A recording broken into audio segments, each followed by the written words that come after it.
And I can do that just by turning you back to the songs that we've sung. Look at this one. I put up the first one. In the secret, in the quiet place, in the stillness, you are there. In the secret, in the quiet hour, I wait only for you because I want to know you more. Now, what I'm going to speak to you today, and don't jump out of your seats, I'm going to talk to you about let a woman be silent. Let a woman be silent. And ... drawn into the depths. Now, there's an issue about women being silent, and I don't plan to talk about that very much. I'm going to talk about something that is so much more profound than that, which frankly I think is a rather trivial issue. I want to talk about a level of being that goes far beyond anything you can say. And a Spanish writer by the name of Unamuno has a wonderful saying in which he says, "What you tell me without speaking is so loud I can't hear what you're saying." It's what we tell people without saying anything that really matters. And that comes out of who we are. And so I just want this morning to talk a bit about making what we sing about in our times of worship the entire substance of our lives. I want to say that we can live in the secret place. But that in order to do that, we have to take some measures for doing it. And that means that we have to take long periods of time in which we are silent before the Lord. And we have to practice that. And we have to come to the place to where what we sing about here, and this is so right, isn't it? One day in your house. But every day in your house. Basically, I just want to talk today about how we can do that, where we can live there. And if you wish, how we can come to live where we worship, and worship where we live, so that everything that we do comes out of this deep place within us, which Jesus talked about in John 4. You remember he said, "The water that I shall give, if you drink of it, you'll never thirst again."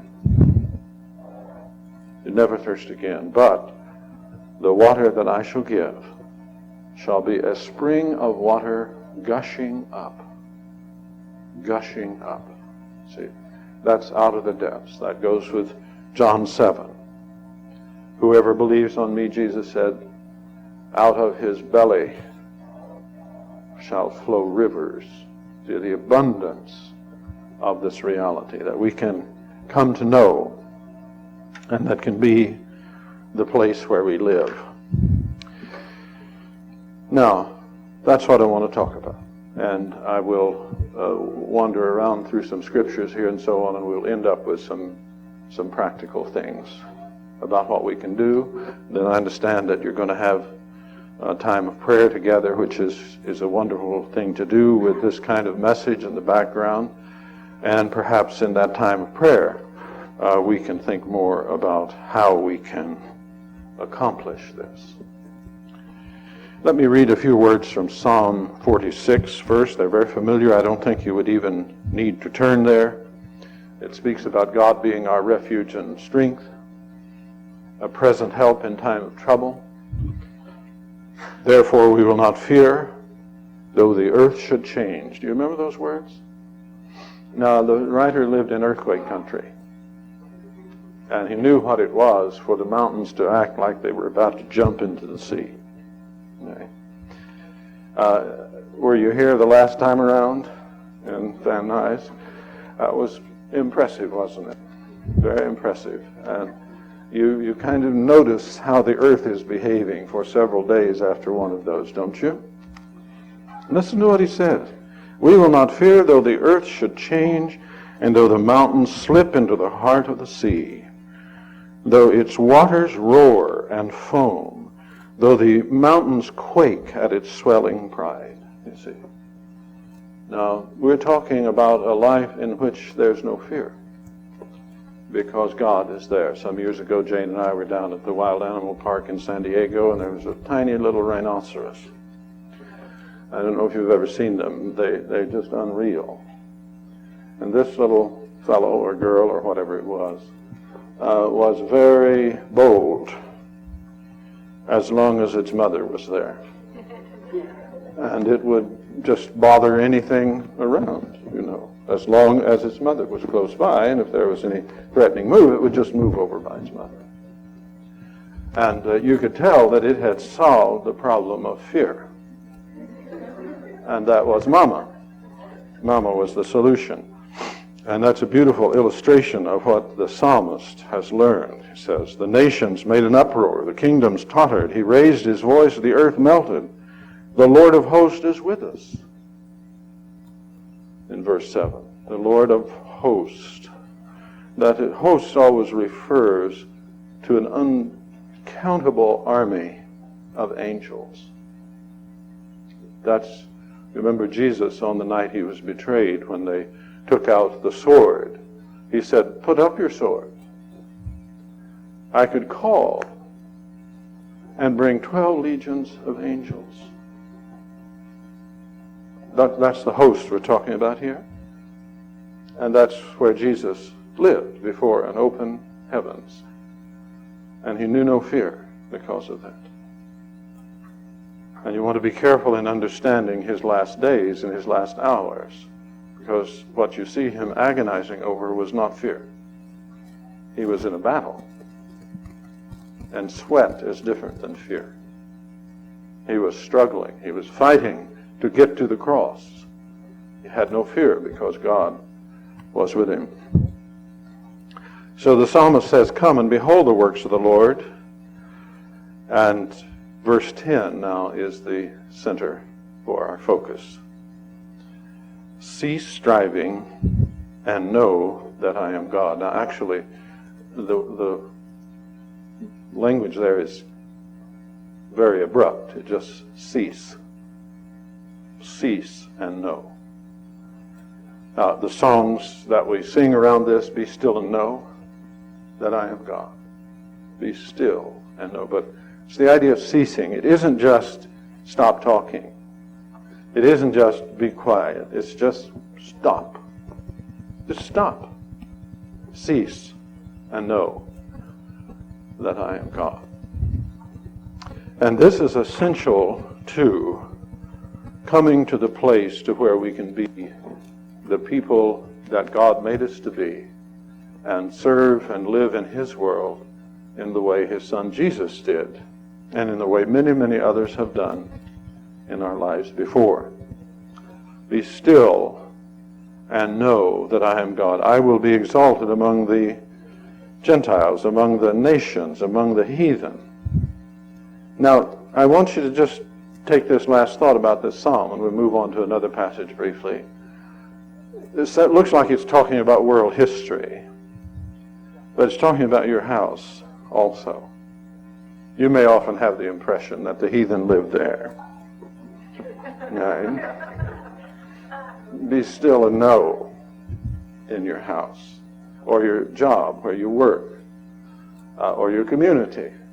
And in the midst of the uproar of human life, that's the idea now. Wherever it may be.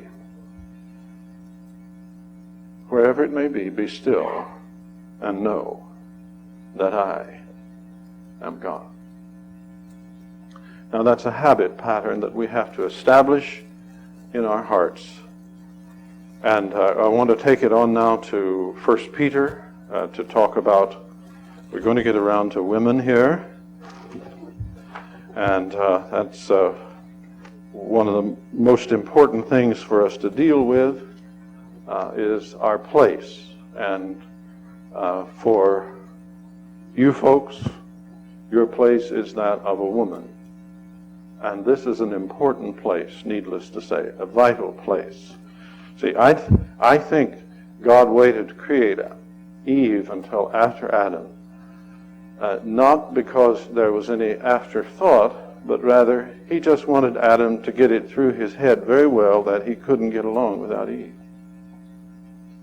Just wanted to make it very sure that Adam knew this extremely well and was hollering for help, if I may so put it, before God brought the remedy. You know, he often does that. He often brings the remedy after we're very clear about what we need. And sometimes that means we need to spend a while waiting so that when the answer comes, we'll be very clear about the goodness of it. See, and the woman has a special place in God's creation, not only biologically, but symbolically and religiously, and we're going to talk about that. Let's just read these words from 1 Peter 3, and let's understand that it is about women generally, and we'll talk some about that, though it addresses wives. In the same way, you wives, first verse of 1 Peter 3, be submissive to your own husbands, so that even if any of them are disobedient to the word, they may be won without a word by the behavior of their wives, as they observe your chaste and respectful behavior. And let not your adornment be merely external, braiding the hair, wearing gold jewelry, putting on dresses, but let it be the hidden person of the heart. The hidden person of the heart. Now, you know how many ways people have tried to legalize that, and perhaps when we read that passage we think of someone with their hair done up in a bun. You know, you think of that, maybe you don't see that anymore. That's when I was young. That's the way it was done. And a rather grim-looking person, probably. Very plainly dressed, perhaps. My grandmother, all of her life, she wore three-quarter length sleeves. She never wore anything shorter than that. Elbows were verboten. And so we may have a false and rather silly version of this if we don't concentrate on the positive side.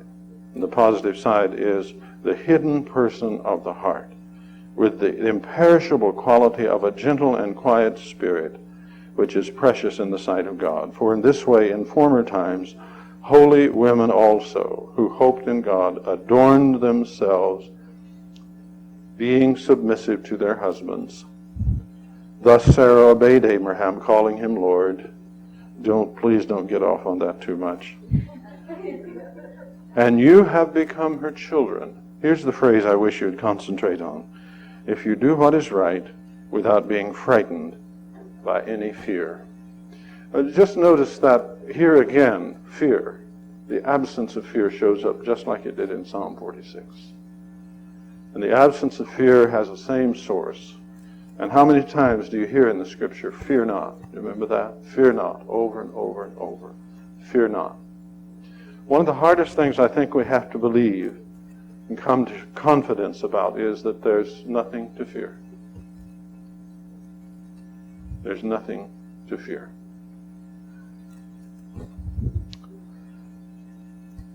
And now that really brings us to the heart of the matter. Because our world is full of fear. Men are full of fear. Women are full of fear. One might say you'd have to be an idiot not to be afraid. But the truth of the matter is, in order to not be afraid, what we have to do is to live where that first song that we sang was talking about. Learn to live with God fully before us all the time. We learn to do that, then doing what is right, living without fear, become just a part of our daily life.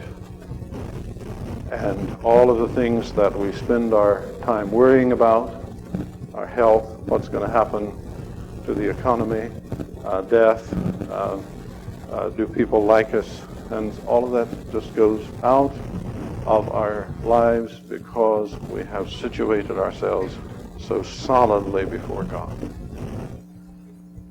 Now, this stuff about submission, by the way, when you read, you want to read the whole context. And you go back to verse 13 of chapter 2, that's where the discussion of submission begins. And when you hear about submission in the New Testament, always remember it's mutual submission. Submit yourselves one to another in the fear of the Lord.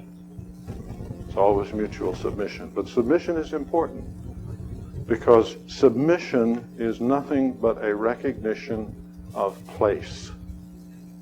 The recognition of place. And I need to talk to you a little bit about this because this is really crucial. See, we're all placed. We're placed by our birth. We're placed by the kinds of bodies we have, female, male, and so on. White, black, culture, type. We have a place. We have a nation. We live in a social order. Listen to what it says in verse 13 of 1 Peter. Submit yourselves for the Lord's sake to every human institution, whether to a king as to one in authority, or to governors as sent by him for the punishment of evildoers. Verse 15, for such is the will of God, that by doing right you may silence the ignorance of foolish men. And that theme of submission is carried on with a discussion of how Jesus dealt with submission in verses 21 and following. Jesus himself accepted his place. That's what it means when he says that he came among human beings, took on mortal form, submitted himself to death, even the death of the cross. I say to you again, he didn't have to do that. It would have taken the flip of his finger to have avoided that. He didn't have to do that. He submitted himself that he would know the power of the resurrection in human form. That's why he wanted to go to the cross, was because beyond the cross lay the fullness of the resurrection. He accepted that death at the hands of the authorities. When the discussion about submission and so on is carried out in the scriptures, always remember the issue is a matter of place. What is our place? Now, Americans, their blood tends to run hot or cold at that kind of talk. But if you do not accept your place, you will never find God. You have to accept your place as a sinner at the foot of the cross to find God in forgiveness.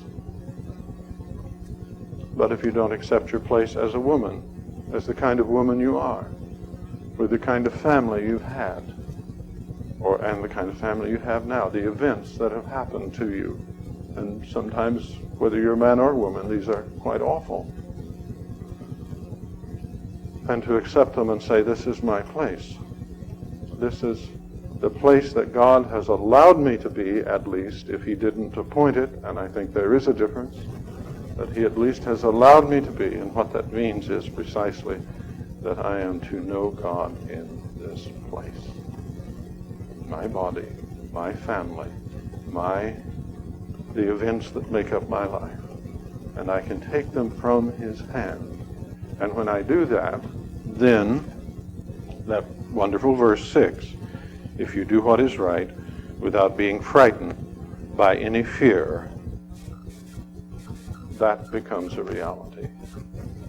And we now can live with God in our place.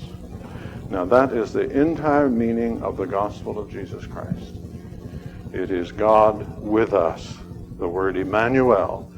But now what I'm concerned about today is to make sure that we understand the fullness of that.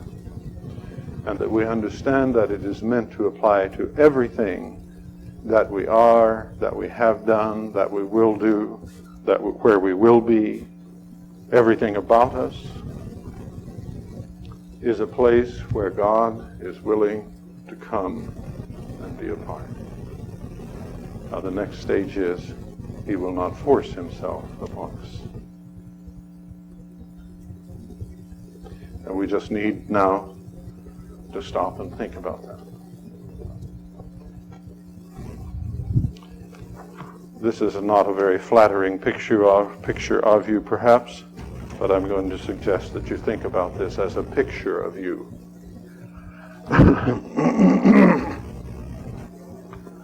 Remember that the law of God says that we are to love God with all our heart, soul, mind, and strength. And that's the total system. And really, these are dimensions of yourself. You have a spirit, a will, and that's what you choose with. That's your chooser, if you wish.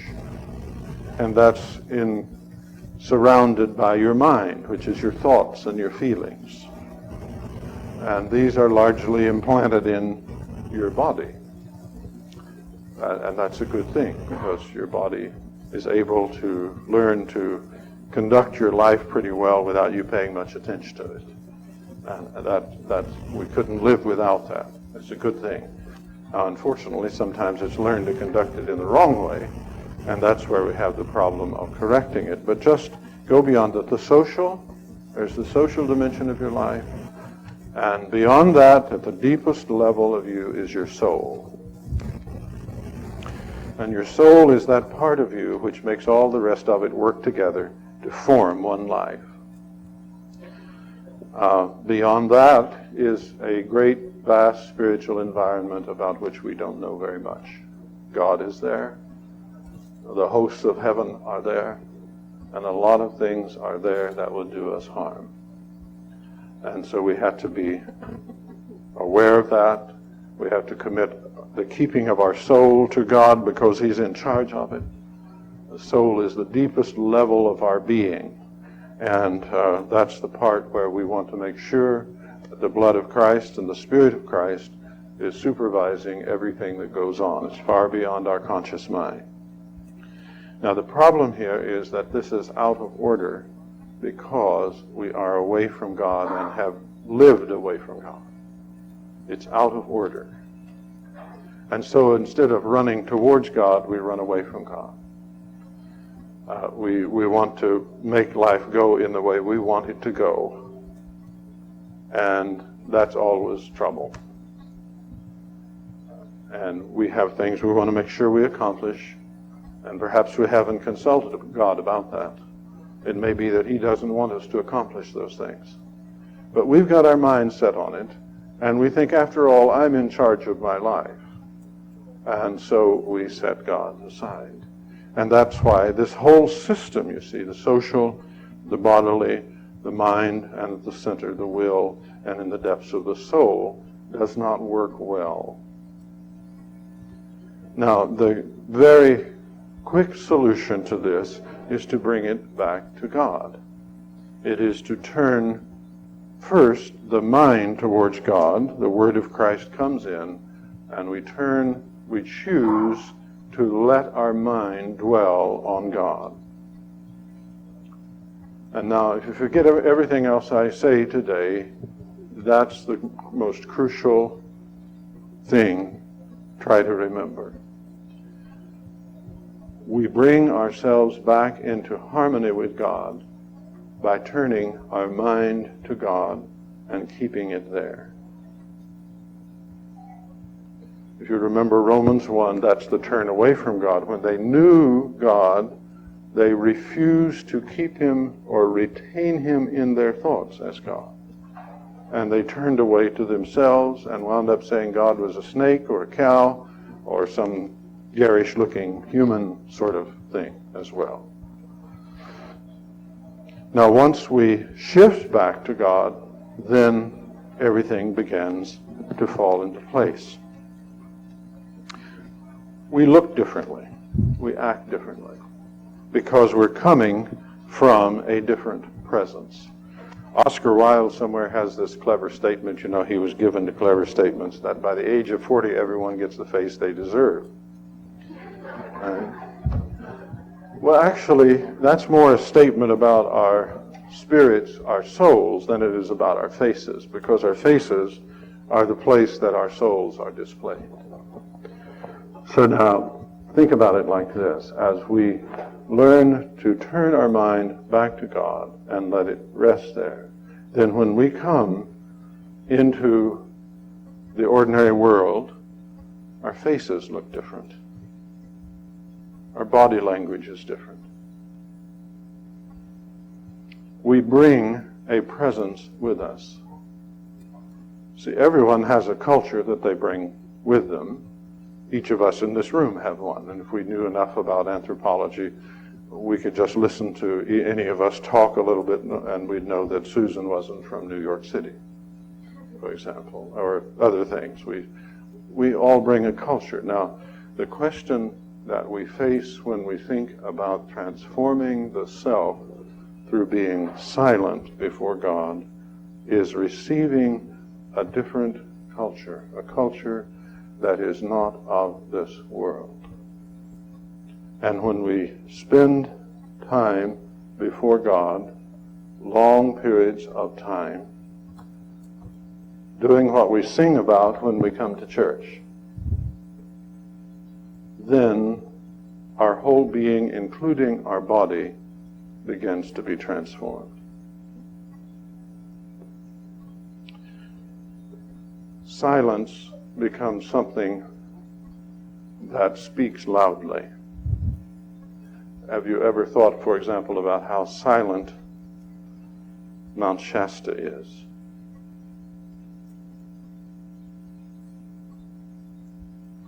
It doesn't have to shout, does it? It just is there. The depths of the ocean. Incredible power and depth in it. Silence.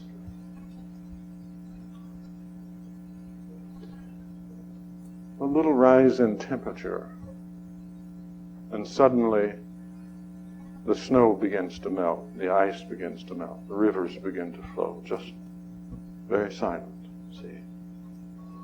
Now what we want to understand is that when we spend time in the climate and presence of God, then we begin to take on the character of God.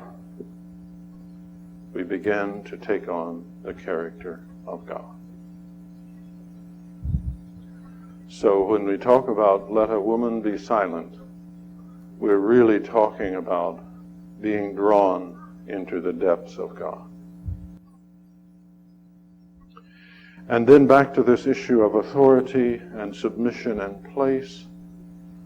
You see, there's so many things that we try to deal with in the areas of family or occupation or just dealing with ourselves by doing something. Everything from plastic surgery to, getting a new financial plan or taking up dancing or something. All of these things might be good. But the problem always lies much more deeply. It lies in who we are. And the answer to human problems is not doing, but becoming different on the inside. And the central part of that is really believing all of the things that we profess. I mean, just start out with your old Apostles' Creed. I believe in God the Father Almighty, maker of heaven and earth, and go all the way down to, and the life everlasting. We mustn't afflict ourselves too much on this, but the truth is, most of us are in the position of the man who says, Lord, I believe, help thou mine unbelief. When you really believe something, you automatically act as if it were true. I believe in God the Father, maker of heaven and earth. See, if you really have that. Now, You can't get that by just studying and thinking or trying to concentrate. The way you come to the point to where you believe in God the Father Almighty, maker of heaven and earth, you believe it in every part of this complicated structure, is by spending time in the presence of God, so that it becomes a natural part of what you automatically think. You automatically think. See, it's what we automatically think. It's what we automatically feel. It's what we automatically do without thinking. It's what we automatically associate with in our social relationships. That shows where we really stand on the inside. And we're talking now about not doing, but being. We waste so much time in religion doing stuff. And of course, there's always stuff to be done. But the soul does not live in what we do. It lives in who we are. And when we come to think about living from the depths of God and drawing from the water that gushes up from us like a spring of life. See, we're talking about being such a different kind of person that when we come into a room, the presence of God comes with us. You understand what I mean? So then, you don't have to argue about things. You just be who you are. See, the way of dealing with the problems of authority and submission and place, and these are not just problems for women. They're problems for me. I have to deal with that all the time. Everyone does. Everyone has to deal with that. And we tend to try to deal with them by thinking of things we can do, whereas we need to think of dealing with them in terms of who we are. And just to illustrate this in a rather simple way, I had a colleague at USC some years back that could just fly into fits of rage. Now, truthfully, this was a strategy of his that he had found was very effective in dealing with people. And practically everyone in the department was just terrified that he would go off into his rage. Do you know what? He never did that once with me. Never once. And I was the chairman, and sort of in a manner of speaking, doesn't really apply in academic affairs, I was sort of his boss. Never once. Now, I don't use that just to call attention to myself, but to illustrate how if you have a different spirit, you affect people differently. Now, I'm sure that I could have cornered that fellow and he would have blown up. But as it was, all of the kinds of decisions we had to deal with around the office and in the department, and sometimes they were rather difficult ones, he never took that route. You see, Jesus affected people differently than anyone else because of who he was. Sometimes he drew incredible opposition out of them because of who he was. But by and large, people loved him. They wanted to be with him. They wanted to hear what he had to say. And that is the key to dealing with our positions in life, these issues of place that are so fundamental. It is to accept them, to say, this is mine, this is my place, this is my time, this is my body, this is who I am.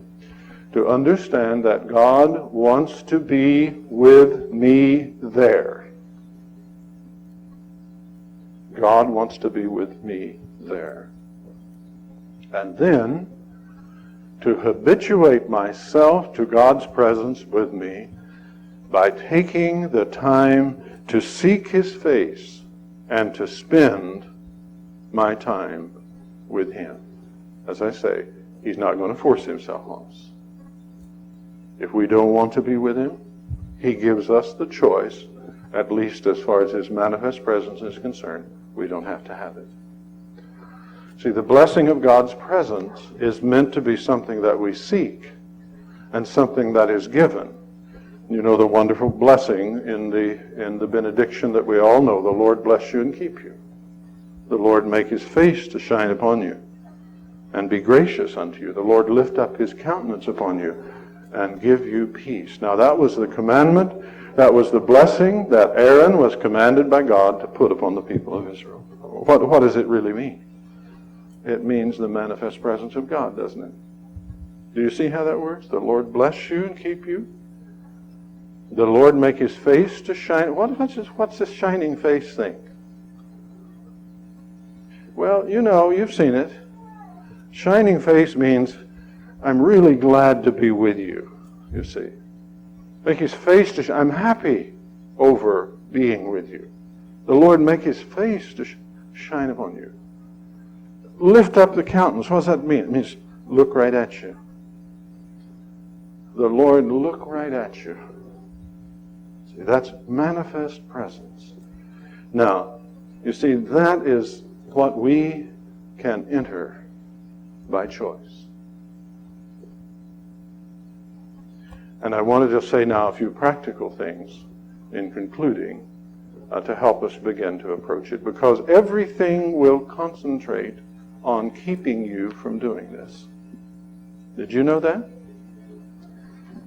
I can tell. You've been down the road too. Everything will concentrate on keeping.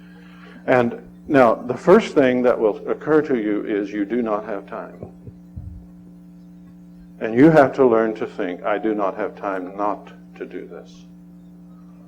I don't have time not to do this. See, one of the greatest acts of your faith will be your decision to spend extensive time sitting before the Lord. Because when you do that, you are entering into what the Bible calls Sabbath. Sabbath. And Sabbath is rest in the Lord. It's rest in the Lord. Oh, rest in the Lord. Wait patiently for him. Your decision to do this is one of the most important acts of faith, and the decision not to do it, when you stop to think about it, is a stunning act of unfaith. It essentially says, well, you know, I have to run my world. I cannot count on God. When you go into silence, you see, you are entering into Sabbath. And as Hebrews 4 tells us, those who have entered into Sabbath have ceased from their labors. And God's idea was apparently that we should spend 1/7 of our time not doing any work.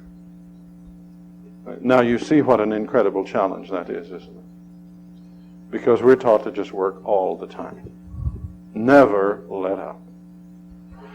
And in order to understand how we can do this, we have to believe in the grace of God. That God takes care. That we can cast all our cares on him because he cares for us. You see, you can never get done what you have to do by trying to get it done. Did you know that? You can never do it.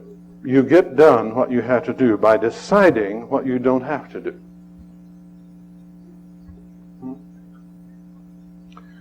Decision is the way that you take over mastery of your work and your life. And decision depends upon your faith. It depends upon your faith. So now let me just say bluntly, you have time to do this. You have time to do this. And I realize how hard it is and how shocking it will be to those who know you best if you do it. But you have time to do this. You know, God gave us enough time to do all of the things we need to do. But he does not keep our appointment book. He doesn't make our schedule out. So now, let me just suggest, to begin to move on this, you must decide you're going to do it. You must decide you are going to find extensive times of silence before the Lord. It will not happen unless you decide. And then after you make the decision, you can begin to tinker with the details. Let me tell you something that will be most helpful. Don't try to do it on a day-by-day basis, but do it on a week-by-week basis. More devout, serious people who are followers of Christ are defeated by trying to do this on a daily basis than any other single thing. Think in terms of a week and plan to adjust to contingencies, because things are going to come up. Don't you know? They are going to come up. Accept it. Accept it. Don't say, I'm a terrible person because something came up. It's going to come up. Have a contingency plan. And that's why I say look over a week-by-week and then possibly a month-by-month basis. Instead of thinking of an hour a day, think of 3 hours on an afternoon where you can have help with your family, and you can plan this out and you can get some intensive time. You've probably heard me say before that you can't get a shower by one drop of water every 5 minutes, no matter how long you stay in the shower. Right? And the same thing is true, you see, of silence before the Lord. We need a lot of it at one time. And the effects of it will be incredible. I know from experience. See? So think now of, in planning practically, think in larger units. Not just day, or you're apt to have just a continuous string of failures. But think in terms of weeks and months, and how you're going to have intensive time to spend with the Lord. Now, the good thing I can say in concluding is simply this. I can recommend this to you as an absolutely unfailing way in which you can come to be a person who brings the presence of God with you into every situation.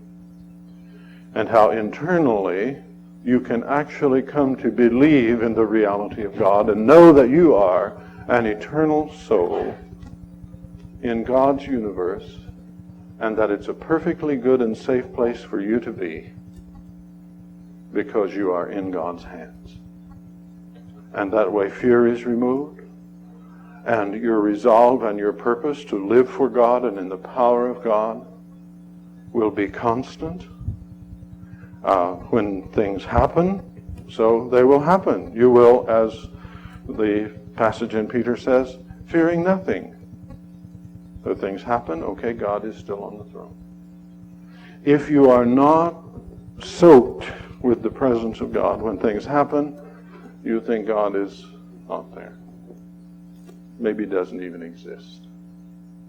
And so when you get a diagnosis of your health or something, or you have a problem with a child, or if something happens in the church, and I don't know of a church in which things don't happen, so people are constantly upset about things. No, you don't need to live that way. You can live in a way in which Paul describes when he says, be thankful in everything. You can live in a place of gratitude and power before God because you have taken the step of dwelling in silence before God for long periods of time. Don't try to make anything happen. More will happen than you can possibly tell. You go into silence. You wait upon the Lord, just as the Psalm says and as the Psalms say, and the richness of your association with God will begin to pour over your soul. It will flood your life. You can count on it. You can be sure this will happen. And you can be sure that it won't happen if you don't. We'll continue to struggle. God will still bless us. We will know the goodness of God, perhaps when we're singing the worship songs. See, what we want to do now is bring that into our whole life. Or whatever we're doing, wherever we are, that is our reality. Because we have been silent for long periods of time before the Lord, and He has blessed from the Scripture that challenge us and direct us, teach us how we can be who we are and where we are, no matter who and where, and live in the fullness of God. Continue now to teach us and direct us through this service and the time of prayer, and then into planning out into our life how that this can come to pass by your grace, meeting our decisions. In Jesus' name.